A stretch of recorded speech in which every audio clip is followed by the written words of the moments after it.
কিছু মানুষ পোস্ট করছেন যে রাজ্য সরকার দোষীদেরকে বাঁচাতে নাকি 21টা উকিল দাঁড় করিয়েছে সুপ্রিম কোর্টে।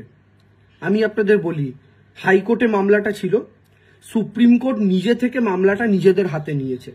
এবার সুপ্রিম কোর্ট যেহেতু মামলাটা নিজেদের হাতে নিয়েছে, ঘটনাটা যেহেতু পশ্চিমবঙ্গের এবং যেহেতু ওয়েস্ট বেঙ্গল গভর্নমেন্ট এই তদন্ত প্রক্রিয়ার সাথে শুরুতে যুক্ত ছিল, তাদের পুলিশ, তাদের প্রশাসন, তাই ওয়েস্ট বেঙ্গল গভর্নমেন্ট অটোমেটিক্যালি একটা পার্টি হয়ে যায় এক্ষেত্রে, মামলায় অটোমেটিক্যালি পার্টি হয়ে যায়।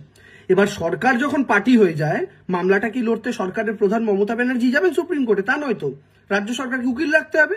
সেই উকিলটাই হচ্ছেন কপিল সিব্বল। যে কোনো গভর্নমেন্ট যখন ফাইট করে সুপ্রিম কোর্টে, যে কোনো স্টেট গভর্নমেন্ট কিংবা সেন্ট্রাল গভর্নমেন্ট, তারা তাদের তরফে বেস্ট উকিল রাখে। সেন্ট্রাল গভর্নমেন্টের ক্ষেত্রে যেমন সলিসিটর জেনারেল নিজে রয়েছেন, তেমন স্টেট গভর্নমেন্টগুলো যখন লড়াই করে তাদের হয়ে তারা বেস্ট পসিবল উকিল রাখার চেষ্টা করে। কেন? তাদের নিজেদের কি কি তারা স্টেপ নিয়েছিল, পশ্চিমবঙ্গ সরকারের ক্ষেত্রে কি কি স্টেপ নিয়েছে, কি কি করেছে, এগুলো বলার জন্য। কিন্তু যারা এই প্রচারটা করছেন যে দোষীদের পক্ষে উকিল দাঁড় করিয়েছে পশ্চিমবঙ্গ সরকার, তারা কোথা থেকে এই তথ্য পেলেন? এই উকিল কি সন্দীপের হয়ে গেছে?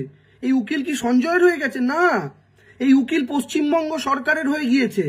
এবং এদের কাজ হচ্ছে, এই উকিলের কাজ, কপিল সিব্বলের নেতৃত্বে আরো যে উকিলরা রয়েছে তাদের কাজ হচ্ছে ওয়েস্ট বেঙ্গল গভর্নমেন্ট কি কি স্টেপ নিয়েছিল, পশ্চিমবঙ্গ সরকার প্রথম থেকে কি কি ঘটনায় করেছে, সেগুলো শুধুমাত্র সুপ্রিম কোর্টকে ইনফর্ম করা এবং ওয়েস্ট বেঙ্গল গভর্নমেন্টের হয়ে রিপ্রেজেন্ট করা সুপ্রিম কোর্টে।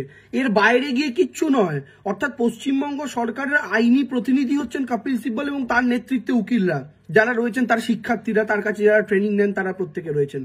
অর্থাৎ পশ্চিমবঙ্গ সরকার দোষীদের পক্ষে উকিল দাঁড় করিয়েছে না, কোনো দোষীদের পক্ষে উকিল দাঁড় করানো হয়নি। পশ্চিমবঙ্গ সরকার নিজেদের রিপ্রেজেন্টেটিভ দাঁড় করিয়েছে।